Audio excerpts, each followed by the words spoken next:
जय श्री राधे, जय श्री कृष्णा। जो आज भक्तमाल जी का चरित्र है वो है सिल्ले पिल्ले जी ठाकुर जी और दो भाई जी की। अब दो भाई जी की गाथा कुछ इस तरह से है। दोनों किशोर अवस्था में थी और एक राजा की पुत्री और एक जमींदार की पुत्री। दोनों की दोस्ती थी और दोस्ती भी किस लिए थी कि राजा के यहाँ संत आते तो जमींदार का परिवार जाता और सेवा करते और अपने हाथों से संतों की सेवा करके उन्हें सुख मिलता। और अगर जमींदार के संत आते तो राजा अपने सह परिवार आते और संत समागम करते और उनका सत्संग लेते। दोनों की दोस्ती प्रगाढ़ थी। दोनों एक दूसरे के आना जाना इसीलिए होता था। उन्हें संसार का कोई आभास नहीं था, क्योंकि उन्होंने जब अपनी शुद्धि ली और अपने नेत्र खोले तो उन्हें ठाकुर सेवा के अलावा और संतों के अलावा उन्हें सत्संग में सुनने को मिला कि बस जो कुछ है संत हैं और संतों के ही संरक्षण में रहो। संसार में कोई भी अपना नहीं है संतों के अलावा। तो उनका विश्वास ये दृढ़ हो गया और उन्हें संतों की सेवा में सुख मिलने लगा। दोनों एक दूसरे के यहाँ आती जाती और सेवा करती। उन्हें इसके अलावा कुछ भी सुध नहीं थी। धीरे धीरे उनकी भक्ति प्रगाढ़ होने लगी और उनकी ठाकुर जी की लीलाओं में प्रवेश होने लगा। अब वे क्या करती, कभी उन्हें वृंदावन की झलक दिखाई देती, कभी संतों की झलक टोली में कीर्तन करते हुए दिखाई देते, कभी जो सत्संग में उन्हें सुना होता तो वो साक्षात सामने आ जाता। ऐसा उनकी दिनचर्या में होने लगा। एक बार क्या हुआ, सत्संग में सुना कि बिना ठाकुर सेवा के जीवन व्यर्थ है। तो दोनों संतों के चरणों में दंडवत करके बोली, महाराज जी आप हमें, जैसे आपके ये शालिग्राम जी हैं और ठाकुर सेवा है, आप हमें भी दें। अब हम घर नहीं जाएंगे। तो संतों ने सोचा ठाकुर सेवा देना इतना आसान कार्य तो है नहीं। अब बच्ची हैं, इनका मन कैसे बहलाया जाए। तो उन्होंने 2 सिलबट्टी ली, मतलब पत्थर, 2 पत्थर लिए छोटे छोटे और उनको दे दिए और कहा ये है तुम्हारे सिल्ले पिल्ले ठाकुर। अब दोनों ने अपने सिल्ले पिल्ले ठाकुर जी लेकर और नाचती गाती अपने अपने घर पहुंच गई और उन्हें सिंहासन पर विराजमान करके उनकी सेवा करने लगी। अब गुरु आज्ञा को देखी कि उन्होंने कितनी प्रधानता दी है। संतों की वाणी को उन्होंने सिरोधार्य करके सेवा करनी शुरू कर दी। अब जैसा संतों ने बोला था, सुबह प्रातःकाल उठना, स्नान करके फिर इनको उठाना और इनको उठाकर स्नान कराना, स्नान कराकर इनका श्रृंगार करना और तिलक धारण कराना। तिलक धारण कर कर इनके आगे भोग पधरवाना और भोग पधरवा कर प्रसादी पाना और उसके बाद राजभोग और उसके बाद उत्थापन, शयन और आरती, पूजा अर्चना, उनका ऐसे नित्य नियम चलने लगा। अब उनको इतना आनंद आने लगा, वे सिल्ले पिल्ले ठाकुर जी के सामने कभी नाचती, कभी गाती, कभी लीलाओं में प्रवेश होने लगा।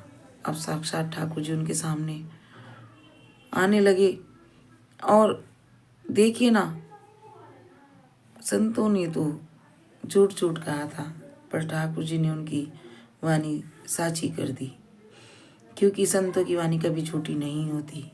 इसीलिए कहते हैं ना कि गुरु के चरणों में भाव रखकर अगर हम कोई भी कार्य करते हैं तो उससे हमें निराशा नहीं मिलती, आशा की किरण ही मिलती है। तो इसलिए संतों के चरणों में अगर हम लगे रहे तो हमारा जीवन जरूर सार्थक हो जाएगा। और अगर हमने संतों के चरणों से अपनी डोरी को हटा लिया तो हम शायद डूब जाएंगे। तो अब क्या होता है कि जमींदार जी का शरीर पूरा हो जाता है और उनके दोनों बेटों में जायदाद को लेकर झगड़ा होने लगता है। अब उनका झगड़ा इतना बढ़ जाता है कि दोनों भाइयों में कट्टर बैर हो जाते हैं और बड़े भाई को सलाह दी जाती है कि जो तुम अपना बंटवारा करके तुम दूसरे शहर चले जाओ तो ना तुम इन्हें देखोगे ना ये तुम्हें देखेंगे, तो कोई भी तुम्हारी परेशानी नहीं बढ़ेगी और तुम भी चैन से रहोगे ये भी। अब वो बड़ा भाई चला गया। जमींदार जी की जो बेटी थी वो छोटे भाई के साथ उसी गांव में रहने लगी। अब बड़े भाई को इतना भी चैन नहीं आया और जाने के बाद उसने फिर एक युक्ति बनाई जिसमें उसने कुछ बलशाली लोगों को अपने साथ मिला लिया और उसको अपने भाई से ईर्ष्या इतनी ज़्यादा बढ़ गई कि उसने उन्हें भेजकर उसके यहाँ चोरी करवा दी। लूट करवा के जैसे उन्होंने सामान लिया, सारा उठा लिया और चोरी कर ली, तो उसको सिंहासन पर, चांदी का सिंहासन था क्योंकि ज़मींदार थे, कोई छोटी मोटी हस्ती तो थी नहीं, और चांदी के सिंहासन पर सिल्ले पिल्ले ठाकुर जी बैठे थे। तो इतना ज्ञान तो था नहीं, अपने मद में उन्हें भी उठाकर चांदी के सिंहासन के लालच में ले गए। अब भक्तमती बाई जी जब उठी सुबह को, तो जैसे ही वो मंगला करने के लिए गई तो देखा मेरे ठाकुर नहीं है। अब वो तो बेहोश होकर मूर्छा खाकर गिर गई। अब सबने बहुत समझाया कि हम तुम्हें दूसरे ठाकुर जी ला देंगे, तुम उनकी सेवा करना। वो चोरी में चले गए, चोर उनको लेकर चले गए। धीरे धीरे गांव वालों को ये भी पता चल गया कि ये चोर कौन थे, बड़े भाई ने भेजे थे। तो कुछ लोगों ने जब देखा कि बुरा हाल है और अंजल सब त्याग दिया बाई जी ने, तो अब उनका रो रो के बुरा हाल था, आंखें सूज गई और उन्होंने एक जल की बूंद भी नहीं ली। तो सबने कहा दूसरे ठाकुर जी ला देंगे, कह रहे नहीं मुझे दूसरे ठाकुर जी नहीं चाहिए, मुझे अपने सिल्ले पिल्ले ठाकुर ही चाहिए। तो अब जब कुछ बात नहीं बनी तो उनमें से एक किसी समझदार व्यक्ति ने कहा कि देखो जैसे तुम्हारे लिए छोटा भाई है ऐसा बड़ा भाई है, और तुम जाकर खुद आग्रह करो भाई से कि वो और कुछ नहीं, सिर्फ मेरे ठाकुर जी, मुझे अपने ठाकुर जी दे दो। उसको भी, अब बाई जी को भी ये बात कुछ जची, तो उन्होंने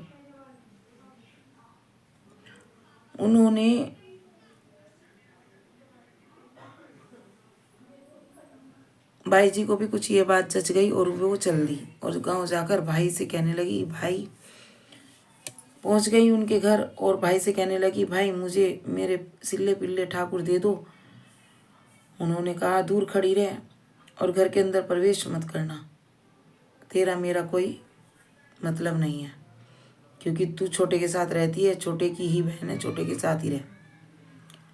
तो अब उनको कुछ हंसी उड़ाने वाले भी लोग थे जो मस्का लगाने वाले थे।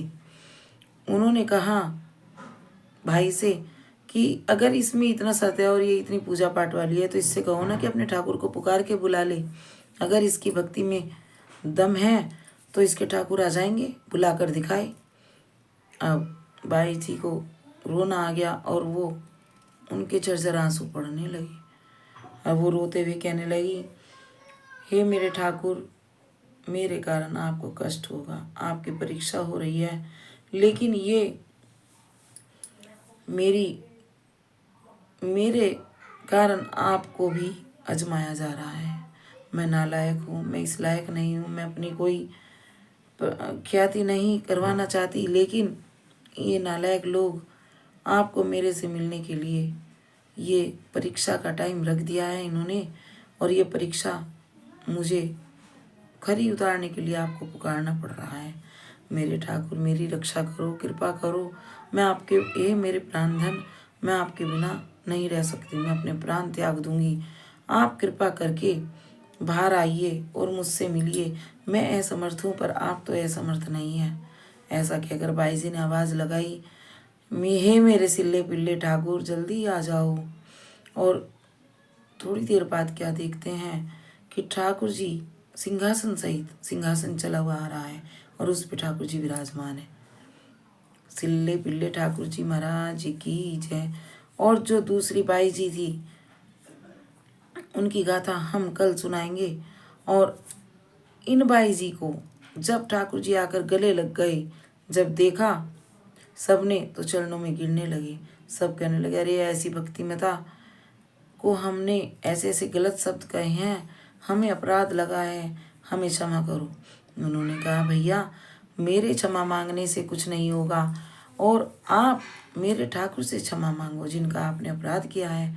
मेरा क्या है, मेरे ठाकुर का अपराध मेरा अपराध है और मेरा अपमान कुछ नहीं है। मेरे ठाकुर का अपमान आपने किया है तो उनसे माफ़ी मांगो। सब सिल्ले पिल्ले ठाकुर जी के चरणों में गिर गए। ठाकुर जी ने जाकर गले लगकर बाई जी को लेकर गांव चले गए और वहां जाकर उनकी सेवा चलने लगी। बाई जी ने शादी नहीं की और उसी गांव में रहकर वो भक्तमती अपने ठाकुर जी की अष्टयाम सेवा करने लगी और कभी अपने ठाकुर जी को गले लगाकर झूमती और कभी नृत्य करती, कभी वो सुंदर सुंदर भोग लगाती, उन्हें अपने हाथ से खिलाती, कभी उनके लाड़ करती, चाव करती। उनका जीवन ऐसे ही संपूर्ण हुआ। और दूसरी बाई जी की गाथा कल आएगी। जो राजा की बेटी है उनकी गाथा कल के दिन आएगी। बोलो सिल्ले पिल्ले ठाकुर जी की जय।